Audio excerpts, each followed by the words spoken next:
Hello, and welcome to Cayenne Wellness's Author's Corner. Today we have with us Chris C. Sweet and the author of Captain Nosy Cat. Give me one. Captain Nosy Cat. Okay. Now we don't have echo. Okay, good. Welcome, Chris. Welcome, everybody. We're having some difficulties here.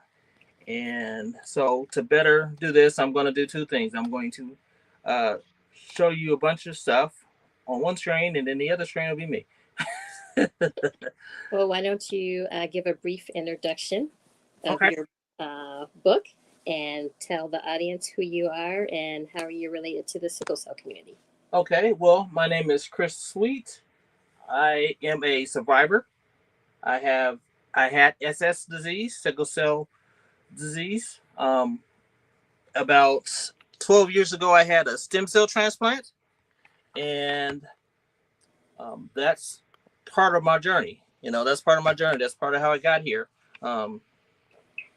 At the time I had my stem cell transplant, like most people with sickle cell, who didn't hear any positive information about transplants, I was very nonchalant about it, not really interested in it, because at that time I was more concerned about being here than not being here.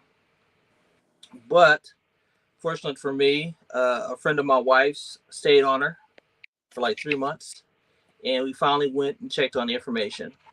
And I ended up having a stem cell transplant at National Institute of Health, and it was called a haplo stem cell transplant. So, in this transplant, you have to have I did not have a sibling where I shared both parents with. Number one, let's make that clear, because most transplants you have a sibling where you share mother and father with. In this transplant, my brother and I shared the same father. We matched cells 7 out of 10, which you need at least 5, and we matched blood. So my younger brother was my donor. And when I say it's a special, it is a special because there's not a lot of haplos going on. They mostly do regular stem cell transplants where you have mother and father that you share. And I'm blessed to still be here. The reason I did the transplant is because I have 3 daughters. And at that time, my concern was more of to be in their lives and be here for them. But I was slowly going down the rabbit hole, as many of you understand what that feels like. And my concern went more to being here than not being here.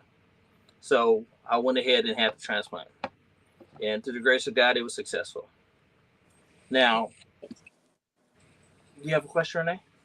Oh, no, I just wanted to make sure the audience knew a little bit about your background. Okay. And so we fast forward, you have your transplant, you come back to the West Coast, and you worked for a little bit in the school system.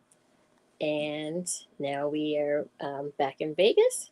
And tell us about the inspiration about Captain Nosy Cat. Captain Nosy Cat. I'm one of those type of people that think that if I have kids, I've got pets, because my kids can get up and they can grow up and they can learn how to take care of themselves, wash themselves, feed themselves, get a job, take care of themselves. So pets and me were not in a game plan. I was never going to have a pet. Finally, I ended up with a pet because my daughter was having some medical issues and she needed an emotional support animal. Mm-hmm. So we ended up with this cat. Her name is Sable. She is. We've had her since she was a kitten. Still this day, I'm not a big fan of cats. I will feed her. I will buy kitty litter for her, and I will give her treats every now and again. But I will not pet her. And I think she hates that the most. But through this cat came the idea of what do they think about? What are these pets thinking about? Because I've seen this cat do some things, and I'm just like, please tell me you didn't do what I just think you did. Why would you go in there? There's nothing in there, but you're in that box or you're in this container that used to have water bottles. You're like, there's nothing in there. There's nothing to eat. There's nothing to smell, but you're in there. I mean, I've seen this cat go look and stare out the window.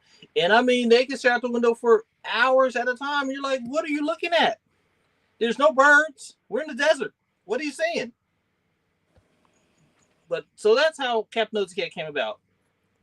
Was from me just sitting and watching all the different stuff that she did. And wanting to have a book that kids could use their imagination with, because when I was growing up, I read a book called Don Quixote, and Don Quixote was a Spanish explorer, and what he did was one story I do remember is when he was basically attacking a windmill as though it was a giant. And so when I thought about this cat and some of the stuff she did, I said, yeah, that kind of fits with how I perceive her to think. It's like that entirely. So is that why the illustrator had kind of like an explorer hat? Yes. Because Okay. at the end of the day, I'll show you. We're human. So, as babies, we explore our world. Mm-hmm. But in reality, we don't do as much exploring as we become adults as we did when we were kids. Yes. So, and animals, they explore all kind of stuff. No matter how old they are, if it's new to them, they're going to go check it out. So that's why she's an explorer. That's why I see her as an explorer. Very inquisitive. She is very inquisitive. And that leans to the way I look at life. It's I question a lot of stuff. And people always say, why are you asking questions? Because I want to know. I'm nosy. I mean, it is what it is. But,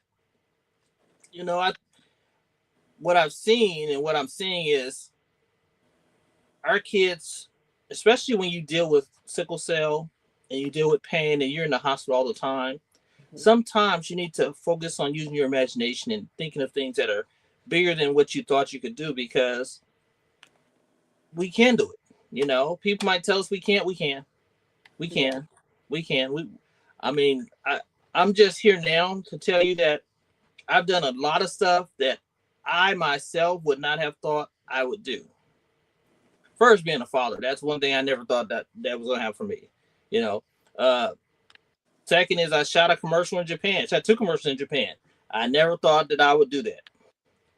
That happened when I was like in my 20s. I've been to Japan. I've been to out of the country. A lot of people say, well, I can't go out of the country because I'm sick or my child is sick or this. You just have to prepare. You have to prepare better to take them those places, and make sure you have some backup plans in case something happens or you get there and somebody gets sick. Because you know what? We're human. Things happen. But never let this illness keep you from living your best life. And this Captain Nosy Cat, she helps us explore and use our imagination, right? Yes. Imagination is the key to everything. And with technology, most of our children are of this age. Your book is more like from like what age range would you say? I would say 6 to 8 can probably read it pretty easy by themselves. You'll have other older people that read it and they'll be like, oh yeah, I like this. You'll have younger that it's read to, and they'll be excited about it because Captain Nosy Cat just uses her imagination. She sees things where there's nothing there. It's like there's nothing there, but I see something. There's nothing there, but I see it. And that's how we have to be in life. We have to see things that just aren't there. unfortunately, with technology, that has gone away to some extent because you have more focus on, oh, I got to do the new TikTok dance, I got to do the new this, I got to do the new that, and that's not reality. That's not what we live every day. You Yeah. know, um, a lot of stuff that you see on these media things are fake. They're not real. A lot of these people are not living in those houses. They're not driving those cars. They're just on it for the show, for the show, for the show. So, Yeah, um, technology can definitely kill your enthusiasm about imagination because you have everything. You know, I call it the microwave era. Everything's instant. And when we were children, we played outside. We drank out the hose. It's a whole new generation where people don't go outside anymore. Children outside of organized sports, they're in the mhm. house. They're on their computers all the time. Their iPads. So it's really refreshing that you said step out of your have something for children to read, not necessarily for adults, because there's a lot of books or a lot of literature on sickle cell, but there's not a lot of books that are geared towards our sickle cell population that's for the younger generation. So it's nice that you have something that you wrote and inspiration just from your cat being nosy around the house. Oh yeah. So um, why don't you we can open the book, and this is Chris's book here. I don't know if you can see. I'm trying to see if I can get digital the digital print to come up because uh, keep telling me the file size is too big, but it's way less than 50 megs. Technology, don't you just love it? And, Why and don't that's you read us some of your favorite excerpts from the book? okay. Well, I asked my daughter what was some of her favorite parts of the book Mm-hmm. since I wrote it partially because she got the cat. Basically, I wrote the book because she got the cat. And I'm like, man, now I got this cat, so now I'm gonna read this book. Um, One of my favorite parts is when Nosy Cat and Chicken are in the cavern and they hear this loud rumbling noise, and they're like, "What is that noise? Where is it coming from?" And they are just amazed at this noise. I'll make sure you guys can see it because I'm on two devices, so I apologize if you can't see everything. So here's a lot of rumbling noise. Let me go back the other way. Up this way. There we go. I don't know what screen you're looking on, so because one screen freezes, one screen doesn't. There you go. Now you see it. Okay, there we go. Got her there in Chicken, and they're just like they hear this rumbling noise, and it's like, man, what is that noise? So it says, suddenly a loud rumble echoed through the cavern. What was that? Chicken asked, her feathers fluffed in surprise. So let me tell you a little bit about Chicken. Chicken is actually Captain Nosy Cat's toy. Mm-hmm. So Chicken only is alive in Captain Nosy Cat's world. Gotcha. Chicken is actually a toy. You know how you buy your dog toys and your cat toy? Well, that's what Chicken is. Chicken is a toy. And Chicken came about because my daughter bought her a toy. And it wasn't a chicken. Well, I thought it was a chicken. It looked like a chicken. It had everything like a chicken. So I started calling it Chicken. And that's where Chicken came from. So Chicken is her sidekick. Chicken is her side. Chicken is her buddy, her partner in crime. Chicken goes wherever Captain Nosy Cat goes, and they do a lot of stuff together. And so, in this actual book, um, So you get to kind of see how nosy she is because you see her walking around inspecting everything. Like, what is that? Oh, what's that? Oh, what's that? well, we have time for you to read more if you would like. Okay. Well, the next part, next thing that's really fun to me is them jumping into this box. Okay. This started out as just a regular box. You and I would see it as a regular box. Not Captain Nosy Cat. She does not see it as a box. She sees it as a magical, mystical world. That's what she sees it at. And that's what it is. Okay. Captain Nosy carefully walked over to the box. He worked there, his box. The opening at the top looped like a mountain peak, and the sides were smooth with a little leak. Captain Nosy and Chicken jumped right inside. As they landed softly on the bottom, they looked around. It was dark and mysterious, just like a hidden cave. The walls of the cavern sparkled with tiny droplets of water. It felt like a whole new world. And can you show us the illustration there? Yeah. Sorry, I thought I showed it to you, but I'm sorry. Okay, so that's them jumping into the box, Okay. and then that's them when they actually get in the box. They see the water droplets sitting there. Alrighty. So I'm interested. What happens next? Oh man, they're just getting started. Ain't no part like Captain Nosy Cat Party. So next thing they do is, wow, Captain Nosy exclaimed, it's beautiful in here. Let's see what's inside. Chicken flapped her little wings. Cluck, let's go explore. They walked along the slippery wet floor. Captain Nosy noticed a shimmering trail of water droplets on the ground. This must be a secret path, she said, her tail twitching with excitement. And then that's the first part of the book. Make sure I get it in there so I can see it. And then here goes the second part. Make sure you see both sides. You see it? There you go. Yes. All All right. Our interest peaked. What happens? Well, what happens next? Oh no, this cat is into some stuff. Following the sparkling trail, Captain Nosy and Chicken came to a small glowing puddle. I bet the puddle is magical, Captain Nosy said, peering into the water. Suddenly the puddle rippled and a small fish appeared. The fish swam gracefully in the puddle, flicking its tail. Hello, the fish said. Welcome to the mountain cavern. Are you adventurers? Here's the fish. And Captain Nosy, and they're noticing the lake. See how pretty that lake is? Well, I went the wrong way. Up, just normal. There we go. There's the lake. And there's the fish. Awesome.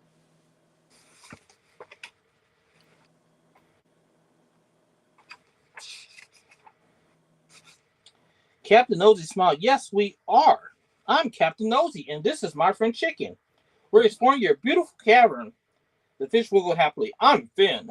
Follow me. I'll show you the way deeper into the cavern. Finn led them through the cavern, and they came to a large stone archway. The archway glowed with sparkling lights. Captain Nosy's eyes widened. This looks like a hidden door. So they talked to Finn. And then he takes them to the hidden door. Ooh. What's behind the door? It's a hidden door. It's like, dude. Well, when you're in a box that's not really a box, anything can happen. Anything can happen. Well, that's the part of our imagination that we're missing these days, right? Right. It's like today is Friday, but usually anything can happen Tuesday. With a gentle push, the door opened and they walked into a grand chamber filled with shiny crystals. The crystals hung from the ceiling and glittered like stars. Amazing, said Captain Nosy. Suddenly, a loud rumble echoed through the cavern. What was that? Chicken asked, her feathers fluffed up in surprise. That was from earlier, one of my favorite parts of the book, when Chicken is surprised by the loud noise in her eyes. Look how big her eyes get. What? Wrong way. I'm going wrong way. Look how big her eyes get. On the outside? Nope, There we go. This side. Here we go. Eyes are so big, man. You can see her eyes. I don't know if you see her eyes or not, because I don't know if I'm holding it right. I have to reorganize myself. Hold on. There we go. Now I got it. Now I can see what I'm doing. All right.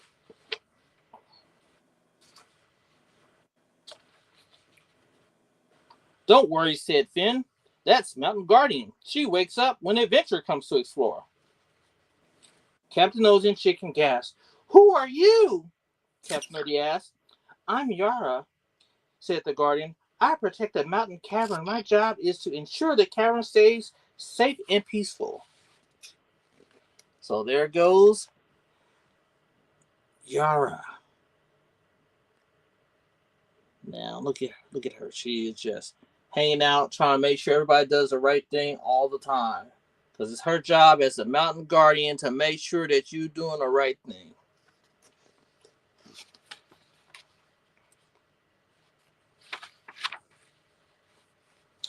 Yara smiled warmly. Would you like to see the heart of the cavern? It's the most beautiful place of all. Captain Nosy and Chicken nodded eagerly. Yes, please. They followed Yara through the cavern, passing towering stalactites and smooth stone paths. The deeper they went, the more magical it seemed. So there they go. They're walking in, getting further in the cave.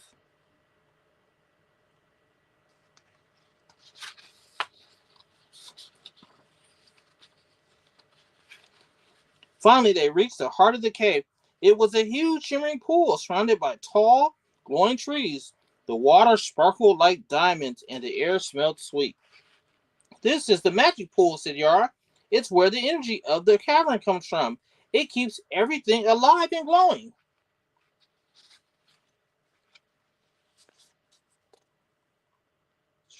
So there's the magic pool. And there are the trees. Those are sparkling trees. You know, when you use your imagination, anything is possible. Everything that we use today, somebody had to think about. They had to imagine it. They had to say, hey, how am I going to make this happen? It was their imagination that made it happen. So anytime someone tells you you can't do that, yes, you can. You just have to figure out how to do it. It's not whether you can or you can't, it's how. And that's where imagination comes in. And that's one thing we are lost. We have lost is our imagination. Definitely. It's like I say, in the age of technology, it's really nice to have a book that you can sit down and read with your, they can read it by themselves, or this is a good adventure for them to go on right before bed. So it definitely, the age range piques their interest. And then tell me about how you met the illustrator, how you guys were and made the collaboration work, and the illustrations are really nice. Well, the illustrator is actually he's actually my cousin. Mm-hmm. That's how he fits into the scenario. He's my cousin. I actually work with two illustrators. I actually work with one who did this book, and I have another one that's working on the other book. So both of them are family, and we all work together. And this illustrator here, he has a lot of stuff, and his animation style is more a mix of anime and regular styles, like a mix. And when he does something, I'm just like amazed by it. So I finally got him to get involved with what I was working on, and I said, hey, this is the beginning. You got to start somewhere. And being a young person, not really in tune with everything that goes on in the world and how to do things, we put it together.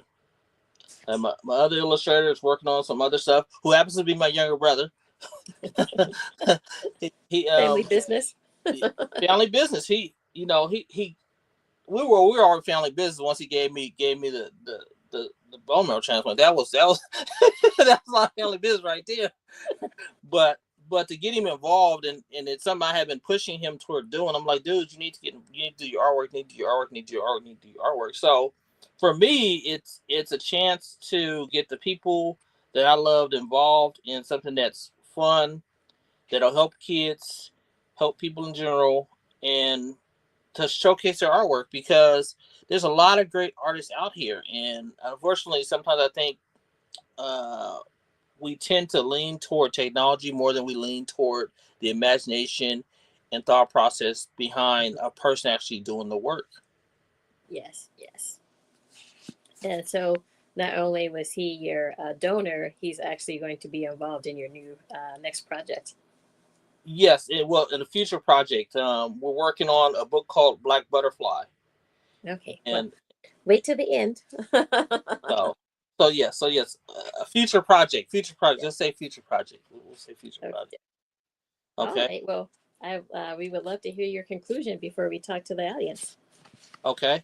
All right. So I'm going to skip ahead a few pages. All right. I'm going to skip ahead to Bree. Bree, my youngest daughter's her favorite page. She says she loves it when Captain Nosy and Chicken are tired for the day. So that's what I'm skipping to. Okay. As they climbed out of the box cavern, they found themselves back in the cozy living room. The sun was setting, casting a golden glow over the room. Captain Nosy stretched and yawned. That was the best adventure ever, Chicken. I'll never forget it. Chicken nodded. Cluck, me neither. Oops. So, I'm trying to hold this phone up. Okay, there we go. Here we go. So there's them yawning, and there's the cozy living room that they're hanging out in. They said, we made it back out the box.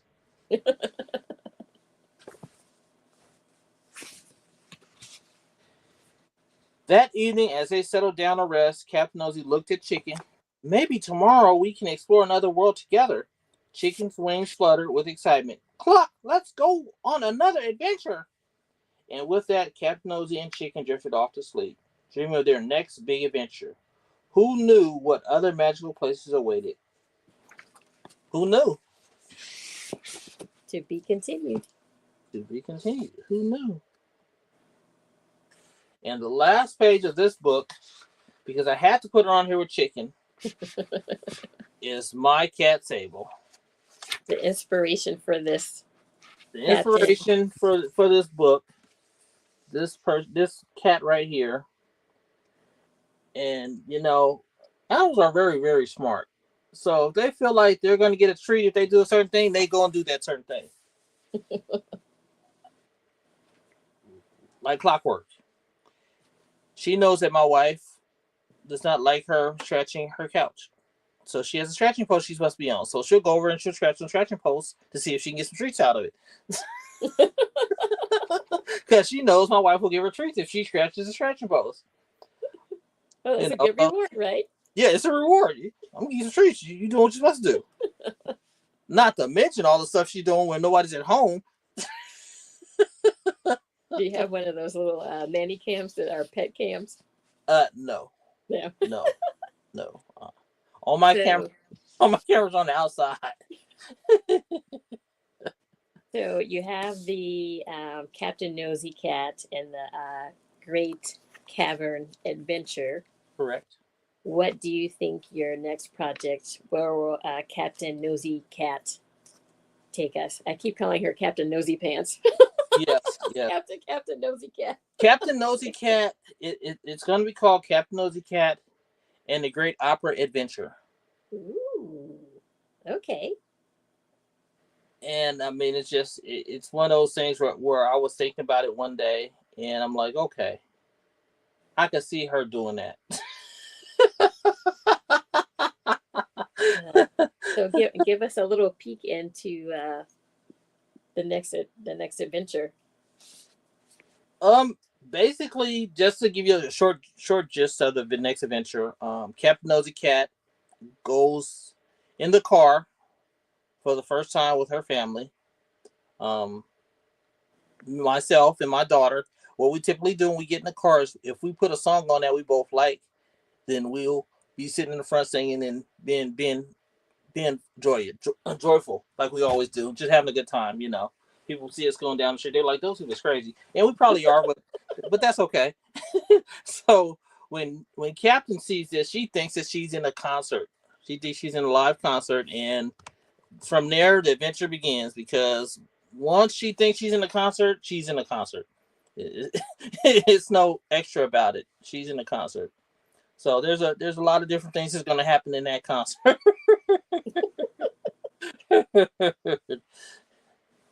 So So you have, so now we have it next. And what are you thinking about? Another volume this year or next year? no, it'll be out November 11th. November 11th. All right, you heard it here, folks. November I 11th. I actually have set the schedule for the for for the releases, so I can set the schedule for the releases. Some people put their books out every couple months. Right now we're just following what traditional schedule is. It's twice a year. It's not, you know, we're just starting out, so we're like, let's get out. Let's talk to people. So, Let's let them read it. fiction and nonfiction are two different.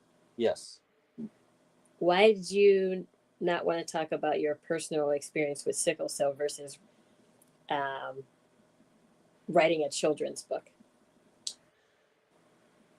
Well, my personal experience with sickle cell, I've written about before. Mhm. I have another book that I published when I was in my early 20s called A World You Didn't Know.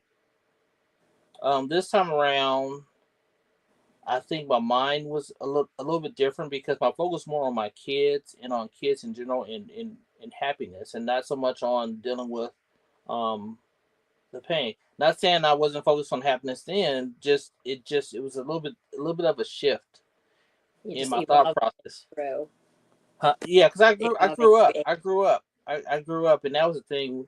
When you have kids, you kind of forced to grow up. Certain stuff you just can't do because you got kids. You're like, okay, I guess I better grow up now. I guess it's time. I'm tired of being tired of not being an adult. So you have to be an adult. Um, and so when I wrote that book, my first daughter was very young, like maybe 3, maybe 4. And this book, my my oldest daughter, which is my first daughter, is 27. So it's a big gap between the two. And so I've been working on a secondary book, but I kind of had some memory blocks, and so not memory blocks, but just where you writing stuff and your mind can't figure out where to go with it next.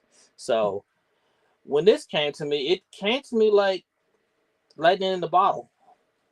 That's the best way to describe it. It wasn't nothing I planned to write because I did not plan to write about a cat That you did not want to own. that I did not want to own. Exactly. That was not my plan. That was not out the gate. I'm going to write about this. No, no, no, no. So, So once you had the idea to write the book, how long did it take you between getting the script together, collaborating with your illustrator, to it's finally being published? um, I started looking for an illustrator in January. I moved back to Vegas in October, mid October. We got the cat in mid November. Mhm. The book was almost done written by the end of January. Oh wow, not very long. So I was the thing is when you're dealing with an illustrator, you want to have as much of the book done as you can because you want them to be able to go off of what you have and then they can show you designs. You can say, hey, yeah, I like that. Hey, no, I don't like that. Hey, and it's very easy when you deal with someone who is born in technology. It's easy. Mhm. But one thing I did do for my illustrators is my brother would never draw anything in technology at all, It was all freehand. freehand. So then that means you have to go and scan the item into the computer and then do everything you need to do. So I got them tablets and I said, okay, you guys need to do your artwork in the tablet. Here's your backup device for the tablet because at the end of the day, everything is going toward the tablet. Everything's going toward digital. No matter how much you do it as far as on paper, it's still at the end of the day for it to be in mass media. If, even if you're just printing a book, you got to send it to them in a PDF or something. You can't just send it to them in pages. They can just send me a PDF. So that was part of the thing. In my cousin Tyreek, and actually Tyreek is actually on the back of this book. That's who I talk about in the back of the book. That's him, because I feel like I wrote the book, um, but I think artists who actually do the illustration deserve just as much credit as the person who writes the book. That's the way I look at it, because we're both putting together a puzzle and making something beautiful for others to enjoy. Could you And bring it a little bit closer, Chris? yes, ma'am, I can. Oh, perfect. Now we have him in view. There's our illustrator.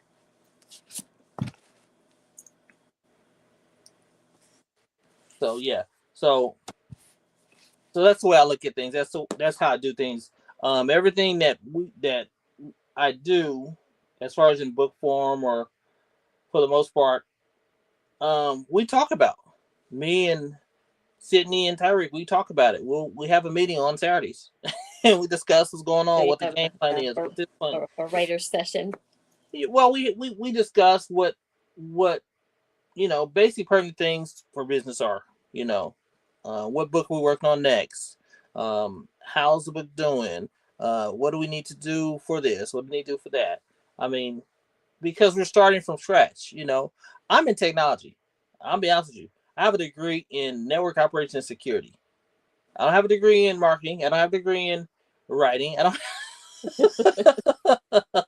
So basically, I'm starting from scratch. Trying to learn everything I need to know, so that we can continue to move forward and do more books.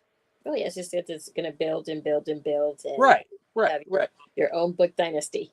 right. Well, and that's how things go. Nothing. Most things don't start from 0 to 100. And then if they do go from 0 to 100, you still have to be able to make it last, make it grow from there.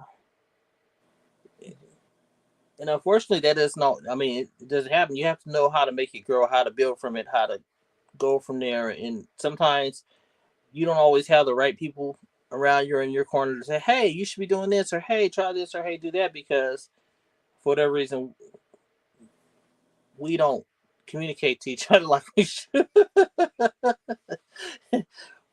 Or But it's maybe we nice just that don't know. it's a family affair. Yes, You have your cousin, your brother involved, and there's a whole inspiration behind this nosy cat. and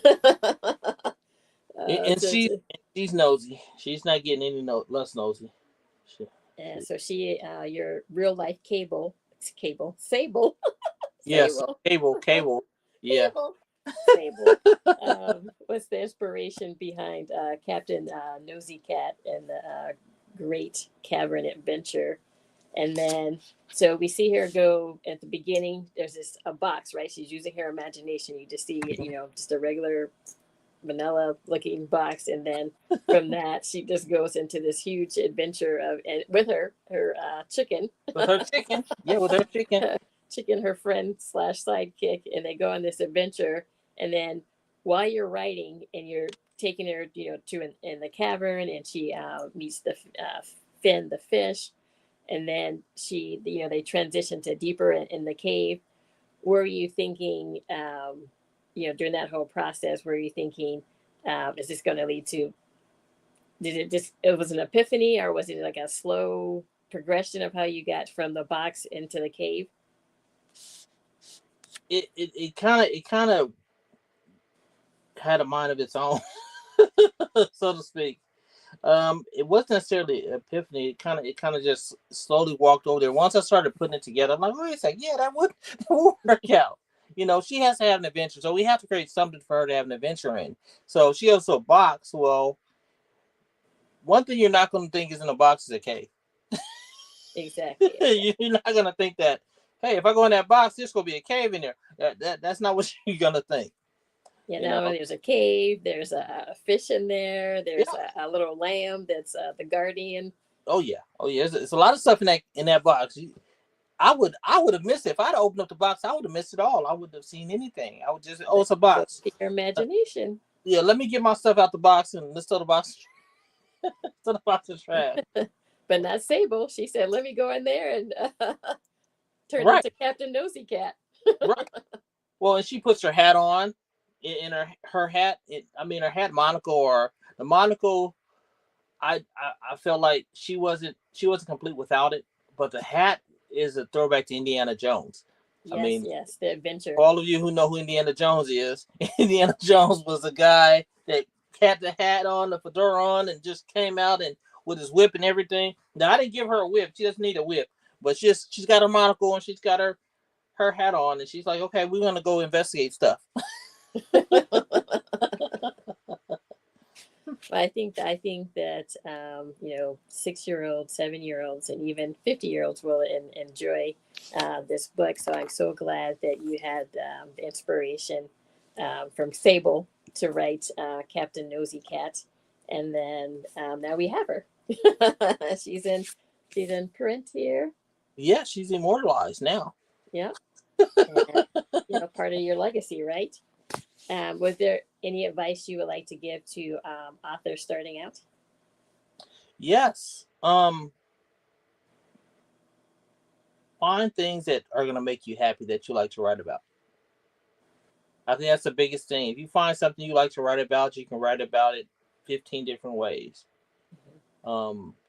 Sometimes you run into subjects that are a little bit hard, and my best advice is to push through it. Um, I push through it a lot. I've been on Renee about her writing as well. So, so we just got to push through it. That's probably the best advice. The second advice I would say is if you're going to write a children's book, make sure you get the illustrations where they're consistently look like they belong together, because unfortunately, you don't always get that when you use AI. So now, the continuity is important. Right. The continuity needs to be there. You need to make sure the continuity is there. And, if you want to write a book, write a book. I mean, it's the first book I wrote cost me a couple grand to write it, to get it produced, to get it published. Now you have Amazon. You can do it on Amazon, and it's not gonna cost you an arm and a leg to do it on Amazon. For the most part, it's just your time and effort to get it produced, to get it done, and then of course you have to review your proof, and that costs money to review your proof. But having an account, an Amazon reading account, doesn't cost any money. It's free. So that's good advice. And then, go ahead. No, go. And also Barnes and Noble. That's another free. That's another resource you can use to do your book, and it's the actual site is free. I mean, like I said, you have to pay for your proofs, that type of stuff. But outside of that, it's free. It's not going to cost you an arm and leg like it would back in the day if you went to do a self printing, self publishing. You did self publishing, because that's what I did at first with self publishing, and that's what this is. It's a self publishing. Myself publishing it. I don't have a big publishing company backing me, so I'm self publishing. So, well, I'm sure you'll the advertisement and word of mouth. You'll definitely will spread this around the community, because not only it's a joy and a pleasure to read it for the age target, which is 6 to 8, but I think, like I said, adults, teenagers, I think they would get a kick out of Captain Nosy Cat's adventures. Yeah, she does some stuff. I'm quite amazed at what she does myself. But that was one of the things that got me, because my youngest daughter is 16, and she told me she was reading it to her friends and they liked it. That really impressed me. That put a smile on my face. That means that they understood what I was trying to do, get them to think and use their imagination to get out of this technological world. Not saying it's a bad thing, but saying that sometimes we need a break. Sometimes you need a break. Variety. Down. I mean, I think we've all gone places and we've gone to eat with our family, and we've seen people sitting at a table and there's supposed to be a dinner and they're looking at their devices. They're not they're not talking to each other. They're like, call me old fashioned or old school, but if I see an electronic at a dinner table, oh Lord. well, electronic device. So I'm glad that you gave the reader an adventure, and then you're telling people, hey, put down your devices every once in a while and pick up a book. And even like you said earlier, that not many people are reading like paper copies. Oh Everything's yeah. going digital, so everyone's doing Yes. everything in Yeah. their reading everything in their, you know, what do you call it? They're iPad or your Well, tablet they're or using computer. iPads, using Kindle, and actually, this book is available on the Kindle store. So if you have the Kindle Reader app, Mhm. it's free. All You know, right. so Who if you have doesn't the like Kindle free? Reader app, you Free can news. They say free 99. it free. Yeah, free 99. It's free 99. So if you have the Kindle Reader app, it's free. You can go download it and get your copy. No big deal. Barnes and Noble, of course, it's a hard copy book. Um, Amazon is soft copy book, and then of course the Kindle book. Alrighty. So you mentioned earlier about Black Butterfly. Tell us a little bit more about. Black Butterfly is a concept I had for a a teen superhero that happens to suffer from various illnesses. But what she does have is seven uncles and her father.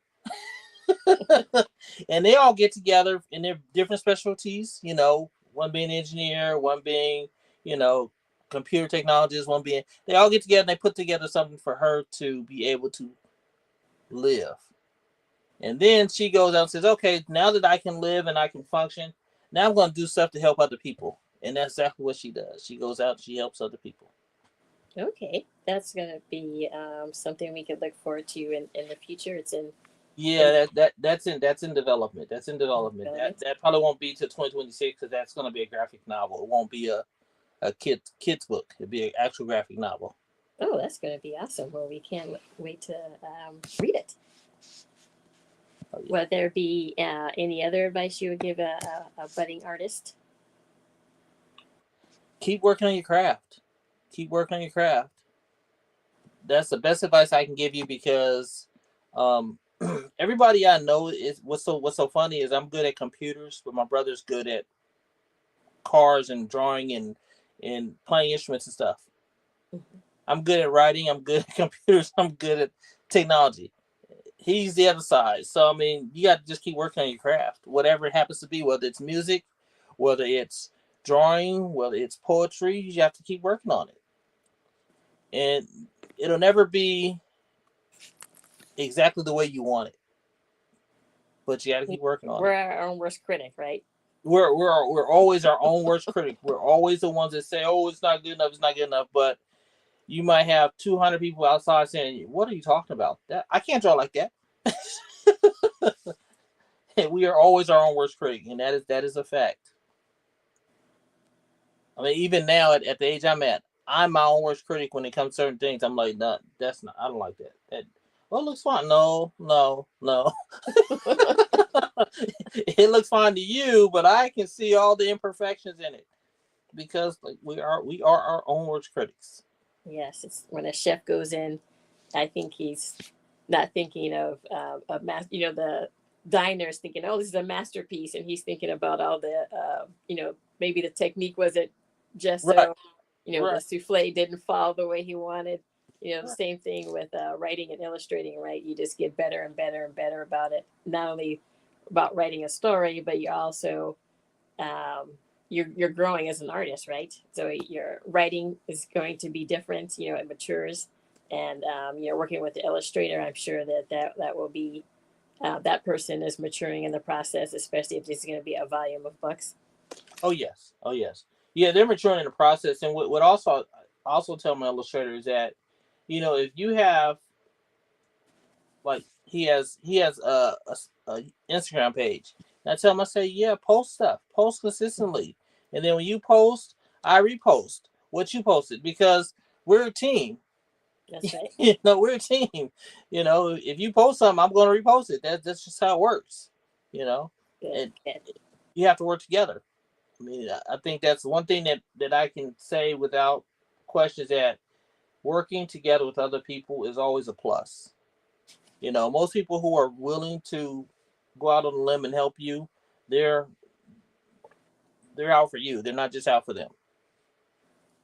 That's good. It's always nice when, not that there might, there's not strife, but you work it out, right? Oh yeah, definitely. Because there's difference of opinions no matter what project you're working on.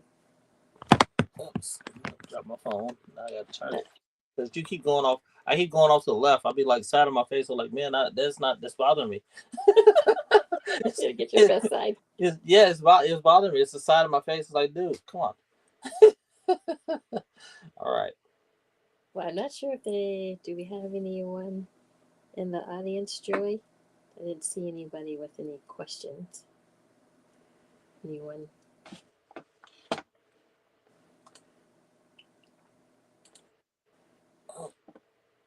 But we do have Warriors Convention this week, so Yeah, Warriors Convention is this week. It is going on right now, and wish I could be there. But I can't.